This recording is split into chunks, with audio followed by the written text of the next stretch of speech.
আমি আসলে ভালো নেই। ভালো নেই বাংলাদেশের ইউটিউবার তহিদ আফ্রিদি।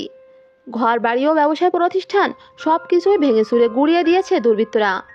তার বাবার গড়ে ওঠা মাই টিভিও ভেঙে পুড়িয়ে দিয়েছে। নিউজ ডিপার্টমেন্ট নিচে ভাঙচুর, গালাগালি, দালাল সরকারের। লাইভে এসে কেঁদে কেঁদে এভাবে সবকিছু জানান তহিদ আফ্রিদি।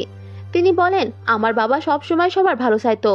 আমার মনে হয় না এ ভাঙচুর লুটপাট কোনো ছাত্ররা করেছে। আমার কেউ বিশ্বাস করাতে পারবে না এগুলো ছাত্রদের কাজ, এগুলো সন্ত্রাসীদের কাজ। এছাড়া তিনি বলেন, আমাকে আপনারা ভুল বুঝবেন না, আমি সবার প্রথমেই ছাত্রদের পাশে ছিলাম। ফেসবুকে একটি পোস্ট করেছিলাম, উপর মহলের চাপে সেটা মুছে দিয়েছিলাম। আমি আমার সাধ্য মতো সবার বিপদে পাশে থেকেছি। আমি অনলাইন থেকে চিরবিদায় নিলাম। ভালো থাকবেন সবাই।